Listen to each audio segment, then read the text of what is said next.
these environments at a production house, at, a studio, at a radio station, at a TV station, you're going to learn industry practices, standards, procedures, technologies. Here's my point. If you're smart and you glean a lot of information, you don't go in talking about, hey, look at my beats, but you go in again to just do what you can, go in to serve, go in to start at a low level, go in and learn and see what's happening, rub shoulders with people. What can happen is you can develop secondary skills that go around your core skills. So, if you're a vocalist, if you're a beat maker, instrumentalist, that type of thing, try to look at skills that go around these things that you'll be learning in the places that I mentioned. Let me give you a practical example. When I started out many, many years ago, I was in my 2-bedroom apartment making beats, and I just wanted someone to buy my music. That's all I wanted, just to sell my music and eventually be up on the Grammy stage like, yo, how y'all doing? I like to thank God, my family, all that, right? Now, when I got into it, I had some people give me information and start to school me on other parts of the media industry that helped me to make a lot of money. They started to tell me about using my editing and music production skills for creating music for commercials. That's why you hear sponsorships on our show about JingleMoney, that book. I got into doing voiceover work, meaning doing speaking things for commercials. I got into doing editing for radio commercials. I got into doing custom audio designs for videos.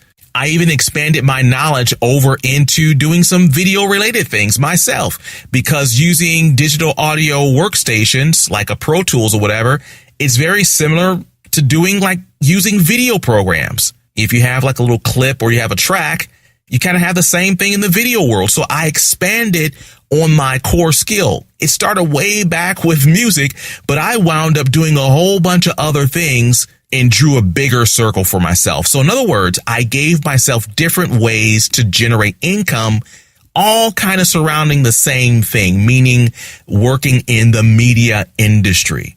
And if you put yourself in one of these environments that I mentioned, you can actually pick up skills that can actually complement your music production skills. You can maybe go into teaching. You may go into instruction. You may go into editing, as I mentioned.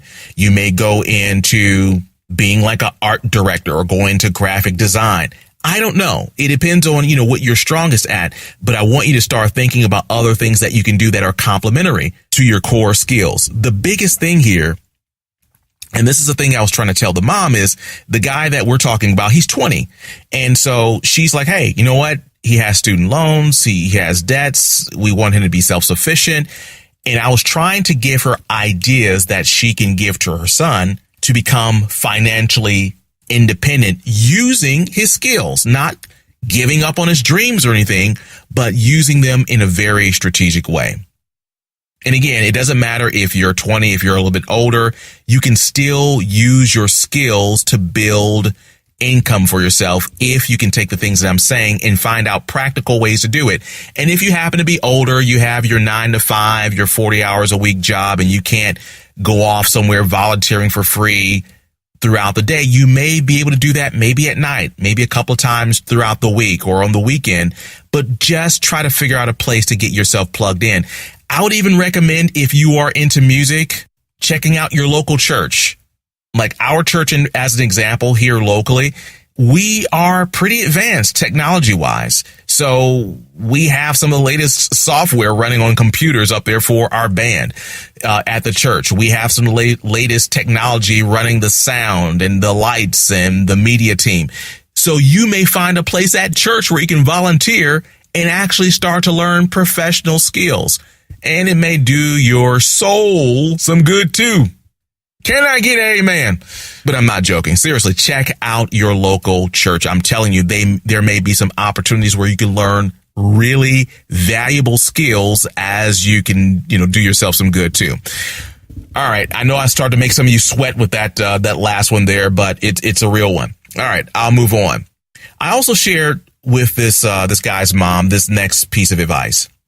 I said to her, you need to encourage your son to be more entrepreneurial in his mindset. And I'm saying that to you as a swim listening audience. Have an entrepreneurial mindset. Well, what does that mean? I want you to be innovative. I want you to think big. I want you to think creatively. I want you to think about what you can use, what you have at your disposal, and how can you convert that into income for yourself. So, for instance, if you have a bit of time, you can take that time and invest it in going to volunteer. And as you volunteer and getting experience, that experience, as we talked about at the beginning, can be converted into income. So I want you to become more entrepreneurial. Yeah, this whole podcast is about getting better as a musician, but being better as a musician is not a one-dimensional thing. Getting better as a musician means also becoming a better business person, not just skill-wise, not just vocally, not just composition-wise. Become a better business person. Read some books on entrepreneurial stuff. Listen to some podcasts on entrepreneurship. Start to pay attention to people in different industries and what they say and what kind of habits they have, like your Jeff Bezos and your Gates and the Winfreys of the world. Look at some of these things. Start to pay attention to the business side of things. Start to figure out what makes a good investment. Start to understand when things are liabilities. And I don't want to go too far into this, but the point is, I want you to start having an entrepreneurial mindset. Here's the thing, and I want you to think about what I'm going to tell you here. And I've said this in the previous podcast. Have you ever heard or seen a singer, an artist, or a vocalist, and you thought to yourself, this person is horrible. Their music sucks. They can't sing. They can't perform, whatever. But somehow or another, you're seeing them on TV. They're in movies. They're on videos. They're going viral. When this happens, I want you to think about what I'm going to tell you now. Someone with some business sense got that person there. Think about what I'm saying. Someone with some business sense got that person there. Someone had the Kardashians on today in my house. Now, I'm not going to hate on the Kardashians, but I personally have not seen a ton from them. And people argue that you don't see this electric skill set from these guys or this talent like singing or artwork or science or anything like that from the Kardashian family. But what I can tell you is that this family, these ladies, there is some business sense that they leverage to be what they are. There's some networking, as we kind of talked about earlier, that they're engaged in that many of us, we're not at that level. So I, and maybe you, may have been critical of these folks, but there's some business sense that they're applying that's giving them an advantage. So you may think, oh, give me a reality show. I'll do better than these guys. Great, but you're not. I'm not. Why? There's some business sense these guys have. So, as a musician, start to put an emphasis on getting business sense. Start reading books. Again, I'm not a huge, big avid reader. I don't want to read like War and Peace and all that stuff. It's just not my thing. So if you're like me, start listening to podcasts, start listening to books on tape, start looking at little small articles, start listening to things from industry leaders in movers and shakers and all that stuff. Start paying attention to what these people are doing. Look at the principles that they're applying. Don't get hung up on their individual industry. I mentioned like Jeff Bezos or whatever earlier. You may not be looking to start Amazon, right? You may be in a completely different area. We're talking about music, but just start to look at some of the principles that you see out there. And that's, again, the advice I gave to this lady today that, hey, listen, your son may be phenomenal at music, but he needs to be a smart business person. I think I said this earlier, but I'll say it again. People were using this guy's music and not giving him credit. Well, guess what?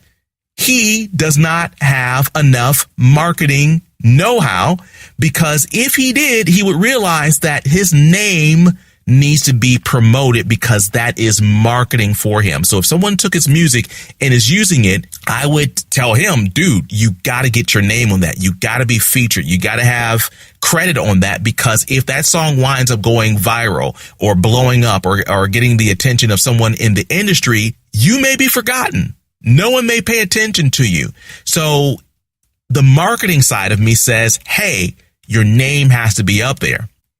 All right. And let me move into my last piece of information, or last piece of advice that I gave to this lady, kind of tied to the previous point here about that entrepreneurial mindset. I told her that, yeah, have them go out, have them look for positions, talk to studios, talk to TV stations, try to get your foot in the door, maybe doing some of those things that I mentioned. But ultimately, he still, while doing all of those things, he has to have his own thing. Sell his own music, send his music to different places online that maybe can redistribute his music, like through libraries and things like that. So I'm saying the same thing to you. If you want to make it in the music game, you have to send your music to any and everyone that can get your music out there. You just can't sit around hoping that someone will happen upon your Bandcamp page or your Reverb Nation page or your Facebook page or YouTube channel, whatever. Will people find you by accident? Yeah. But will you become some viral sensation? Probably not. You have to be proactive about putting your stuff out there. You have to be proactive about finding opportunities for people to really invest in your music. And we talked about that, I think a couple of weeks ago, about making money in this music game. There's a few ideas. If you guys missed that episode, look it up here on our show log. You'll be able to see it. But the point is, when you find these areas, you got to go after them. No one's going to hand you anything. And this lady was saying that her son is kind of quiet. He doesn't really speak up for himself. And I'm kind of like that. I'm a reserved person. I'm not really loud. I'm not like the dude in the middle of the floor just turning up. That's just not me. And maybe that's some of you guys. That's awesome. But a lot of us, we're not like that. But you have to promote yourself. You have to push your stuff. You have to be deliberate about it. You have to push it. If you don't, and this is what I told her, if he doesn't push his own music career, who's going to do it for him? And quite frankly, his mom was. And again, I'm not trying to insult her. I'm not trying to insult him, but he has to be the person that's hungry enough to go after it. Same thing for you, man. I want you to be hungry enough to say, you know what? I am going to uncover and dig out any and every opportunity. I will not be stopped. You got to have that type of mentality, because again, there's a lot of competition. All right, man. Hey, I think we had a good talk today. Again, this is kind of a different podcast for us today, but I really wanted to share what I today just experienced with someone in talking about this industry. I'm hoping that this has been of a help to you. Please, if you can, just subscribe to the podcast. Check us out. We're always dropping new content.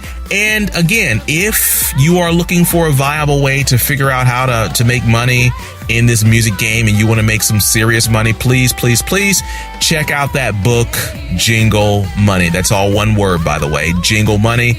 Check it out on Amazon. It's a good read. And yeah, man, if you have questions about any of this stuff, send us your email.